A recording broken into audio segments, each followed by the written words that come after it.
A very warm welcome to you, and thanks very much for joining us on Tshwane Talk TV to this first ever edition of the week that was with the independent political analyst Mr. Mpomake, and they will be looking at reviewing the week. That was the main events that took place during this week, and make sure that you tune in every Sunday at 9:30 for the week that was on here on Tshwane Talk TV. Re Make, a very warm welcome to you, and thanks very much for joining us. Good evening to you and the viewers. Yeah. Indeed, a very quite busy week that we had this week. We had various events. The first issue for this segment that I would like to focus on, Ntate, is the issue of the COGTA, Gauteng COGTA letter to City of Tshwane, and the interesting response thereof from the coalition led in government, led from the City of Tshwane. Yeah. Your take on that? Yes, no, this week starts really or ends in a rather somber mood. Remember the killing of a tourist? Yes. And the pronouncement by the Minister of Tourism, Lindiwe Sisulu. Yeah, what is surprising is the manner in which it was taken out of context, as if she was prioritizing the life of tourists against the lives of South Africans that are lost daily on the streets, due to crime. But be that as it may, it's not something to celebrate. Yes, really our law enforcement officers have to work 24 hours around the clock to make sure that they bring the perpetrators to book. And may his soul rest in peace. South Africa remains a terrorist destination. We are in harmony and peace with other countries throughout the world. We are not an enemy to anyone. So we really encourage that people visit our country, and then our citizens as well, and everyone who's around our shores should really behave in a manner that is human, because we are one country, one nation that is known of humanitarian principles. Indeed. On the issues that you have raised, true. The letter was written, and then there was a quick response. I'm not sure if this first response that was issued did it not have the blessing of Randall Williams as the mayor. But there was a quick response immediately after Maile wrote the letter. There was a response that sought to demystify and clarify that where things are, what's the financial status or health of Tshwane. But today there was a full briefing by Randall Williams, and then surprisingly as well, there was a side meeting of coalition partners in Tshwane, though not everyone was there. Action SA was visibly missing. You could also see that even the IFP representative, we are told, wrote some message or a letter to the chairperson of the coalition that I will not be present. But that shows you the shaky situation of the coalition a partnership in Tshwane. But before we get that, because the letter from the MEC Maile, it was specifically inquiring about the finances of Tshwane after Tshwane failed to pay its employees on time. I think usually they get paid on the 26th. In the ESCOM bill. And later on we understood that about 4,000 EPWP workers also did not get paid. Much later, I think after the first one was on the 26th, that they were not paid employees, and later on the EPWP. But the response, they talk of the coalition Yeah, that's why I said then, surprisingly, there was a side meeting as well. Yeah. Some of us were even confused when we followed media reports, because we did not really know whether if this was a Tshwane mayoral response to the health of the city's finances, you know, as the letter from COGTA MEC really inquired.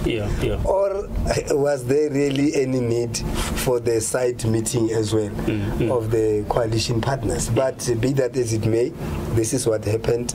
Instead of doing damage control, I think I'm one of the people that will boldly say that was not damage control. In fact, they shot themselves on the leg, showing that the coalition in Tshwane is in rafters. It's really on its knees. Yeah. Would you say Tshwane is next to go? Yes, change is imminent in Tshwane. You can see that that coalition, the new coalition in Joburg that removed Dr. Mpho Phalatse as a mayor, it's still going to happen in Tshwane. It will even go through to Ekurhuleni. And that is why, against the better judgment, if I may use the word, of DA leader, Helen Zille, Dr. Mpho Phalatse decided to use the court process, whereas Helen Zille was muted or was saying no, we are actually going to let it go and focus only in Cape Town. So you can see there is this incoherence even about the approach that DA as a party wants to take regarding this issue of recalling or passing motion of no confidence of their members in metros. Yeah, coming back to the absence of the loud absence of Action SA, and we know that in Joburg that they have they absconded from voting. Do you think and now they are saying now they are independent, they are focusing on being opposition? Do you think they are going to follow the same pattern in all the metros? Yes, look, the biggest problem with this coalition and these alliances is that they are not principled, and is that there's nothing that is binding them. They have not signed anything that is tangible, that is binding. All the agreements that we hear other coalition partners talk about are empty. They are just nothing. You cannot take anyone to court for that. You cannot even accuse anyone on that. It's a question of we'll vote with you when we want. We will not vote with you where we do not agree with you. Or you will see our votes as it comes. It can change anytime. So yes, this is unstable politics in our time.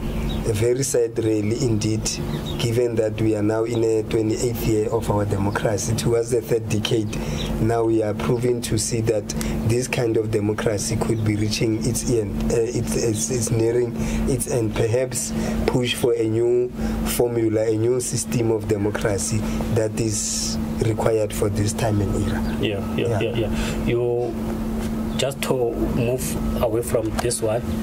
You touched earlier on. You touched a little bit on the issue of State Mayor Dr. Mpho Phalatse, but also she had a press briefing trying to outline the way forward. What do you make of that? Are you some people have said that she must just let it go. Others think she's a bitter loser. Others think that it's too ambitious of her. But the fact remains, is it a wise move to fight political battles in court? You know, my contention would be this requires that for the sake of stability, national unity, certain important measures has to be put in place immediately, whereby matters of political indifferences, matters of political problems should be resolved politically. Maybe we need another Chapter 9 institution, an institution that will make, because I thought 9 of them, as they are, that's why they are called Chapter 9. That I thought that they are here to make sure that they guard, protect, defend, and guide on the rolling of democracy within the country, the republic. So that's why I said maybe we need to introduce another office, or maybe we need to re-rationalize the role of Chapter 9 institutions, because this can show you that they are failing. Well, she's adamant that the meeting that actually elected Dada Moreo as the executive mayor, that was illegal sitting. It did not correct. Yeah, the courts can pronounce on that, but the fact of the matter is, even if she can win, that coalition will maneuver again. So it's going to be a maneuvering checkbook politics. It's going to follow the pattern of floor crossing, vote selling. You know that there are people that are being charged formally as we speak. There are party members that have been expelled as we speak. But the tables will change until when? Probably until 2024. Probably until 2026. I suspect another local government elections will be in 2026. So it's sad. It's very sad. But I would say to the president and those that advise him, looking at this instability growing within the country day by day, what are you saying? If it's not violence, if it's not murders, if it's not shootings in taverns, young babies dying in inexplicable circumstances, car accidents, trucks that get involved in road carnages. So the country is not stable. The country is not stable. So I wonder that those that advise President Ramaphosa, what are they saying? What is their work? What are they doing? What are they putting on the table? Well,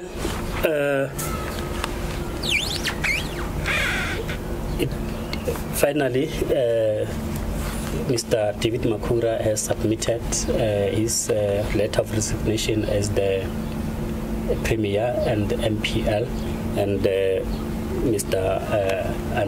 Andries Hendrik Banyaza Lissufi has ascended to the echelons of premiership in Gauteng. And you could hear from his speech that especially when he was paying tribute to his long-standing comrade David Makhura, could hear from the sadness from his voice that it was really from the bottom of his heart that if he had his way, David Makhura would remain as a premier until the end of the term. What do you make of the dynamics there?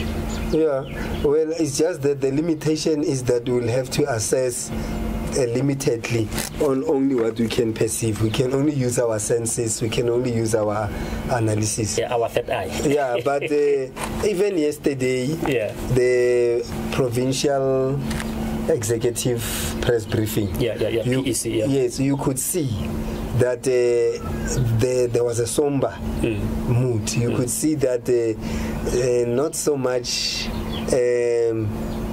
a gelling was there. You could see that comrades still referred to one another as adversaries. Remember a note that I took from Andrek saying that, reminding Nisa that you clobbered me in a particular election. That would show you the antagonistic way that provincial party political campaigning or lobbying is being done. How they contest each other. No, actually he was painting a picture. He was just showing us how far he comes with the ousted premier. Yes. That it was when he was contesting for second time as the secretary. Yes. He also contested him and he clobbered him. Okay. So he was just showing that relationship that he has been there in all the conferences where Makhura was elected. And hence it was really difficult for him really to assume the position that he assumed today. Yeah, but for me as an analyst, I see a kitchen coup. I see a palace coup because him emerging as an MEC from the executive appointed by the person who's going out, being his mentor, being someone who had appointed him in his cabinet, which means he trusted him, and then now this one leaving office before end of term. For me, it does not augur well. It does not show a smooth transition, no matter how others might see it. But then what do you say about the argument that is presented by Makhura and on behalf of the PEC and the Gauteng ANC, that it was actually the initiative of the former premier, that David Makhura, that he had actually said his goodbyes during the provincial elective conference, that he was not going to stand for any elections, and immediately after the elections of the PEC, he would then would like to see a smooth transition or handover of power. Let me throw the cat among the pigeons. When you leave office before end of term, you leave office without accountability. And now when you enter office mid-term, when somebody has to when you have to account now for things that were done by someone, for me that's not a smooth transition. It could be interpreted that someone is running away from accountability. It can also be attributed as the incumbent forcing the incoming one forcing the exit of the incumbent. Because if there was that harmony, if there was that smooth transition, yes, I do agree that even initiatives either from the incumbent or from the incoming it really would not be an issue necessarily to say you must remain or you must go out now. But you can see someone is being pushed from behind or someone is running away. So unfortunately, the way I see it, I don't really see smooth transition as on face value as others see it. Probably the better way to use my third eye tells me that there is something fishy. Yeah. But then anyway, talking of something fishy, we had the KZN.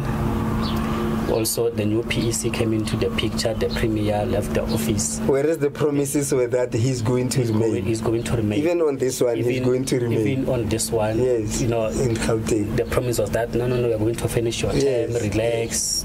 There's no issue. There's no one going to push you. But today, as matters stand, is it's bye-bye. It's the good dancer who knows when to stop his dancing moves. But now, just a little bit, Ramak, don't you think that now that the ANC, they must take these two case studies of KZN and Gauteng as lived experiences when they go to the conference in December, to say, given this kind of scenarios, also that one of Zuma and Cyril, Mbeki and Zuma, that given the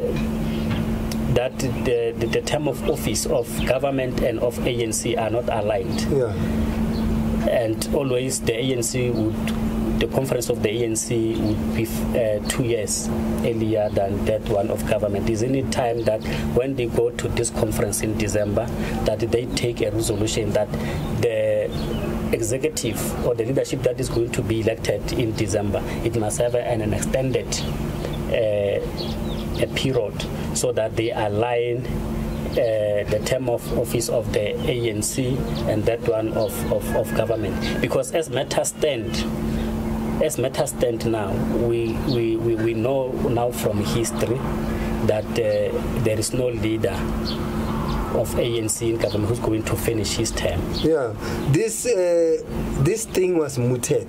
If you remember, towards 2021 local government elections, there was this talk of recalibration of our politics. Remember, there was this talk of a realignment of politics. Remember, now you have a Democratic Alliance also trying to have student movements in all campuses contesting elections. What are they trying to do? This is what you call realignment. This is what you call recalibration. You know, so well said, well put. I don't understand why any person, any party that seeks to contest for political power in South Africa and wanting to use parliament as a viable route, why can't they align? You know, their own provincial structures, their own national structures, their term of office with the one that is being used by the country. The 5-year term, that election of party leaders should go inside, should coincide with the elections of the country, national elections and provincial elections. But you know what is the twist? The twist is, if it happens like that, then those that could be outgoing, they might not be motivated to contest elections, to run proper election campaign for the incoming ones. But I think that can be dealt with somehow. I think what you are proposing, or what should be proposed rather, is smooth transition. How can we manage smooth transition to ensure that there is stability? Because the fact of the matter is, you cannot have the fear of the unknown against what is happening right now. What is happening right now requires some action, immediate action to be taken, rather than be governed by the fear of the unknown. So I think that will be something that the ANC need to discuss in their forthcoming December conference. We are fast running out of time, but I also want us to touch on the issue of the Mojaji Kingdom dispute. The regent has said that they are ready to hand over the reins to the incoming king. To the incoming king after a very long time, because for a very long time they've been under the leadership of the Queen. Mojaji the Fourth. Yes, she passed away, Makubo, in 2005, and then according to custom, others believe that immediately the daughter, the 17-year-old who's been taken care of by a guardian, Matule Mutsekha. I think her name is Masala Nabo. Masala Nabo was expected by many to be the new reigning Queen Mojaji. But the Royal Council changed things as they have now gone for a male candidate, 24-year-old Lu Lekukele, I think, the brother of the Masala Nabo. So it's a dispute now in the Mojaji Kingdom. Others are welcoming the news, whereas others are saying, no, we want to stick to our tradition and custom of female reigning queens. We don't want a male.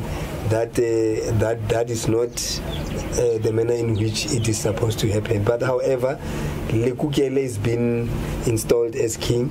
The only thing that is awaiting is coronation by President Ramaphosa. So that we'll see, because there is a court challenge. Although Matole Motsekga lost the initial court challenge, but you can see that there'll still be others that are coming, because he believes, in terms of the papers that are presented in court, it is stated that he's been quoted as saying, in terms of tradition, and custom. It is Masala Nabo who's supposed to succeed the mother after the death of the queen in 2005. That matter has been settled, that who is the successor. But the Royal Council are advised otherwise. Their attorneys are saying, no, it's the Royal Council that decides who becomes the next ruler. Well, on that note, thanks very much. This is the week that was, and be sure to catch us every Sunday on Tshwane Talk TV at 9:30 every Sunday 9:30, and also remember to subscribe and to click that notification button so that you are notified whenever we drop a new clip. Thank you very much. Thanks very much, Mr. Medisa and the viewers.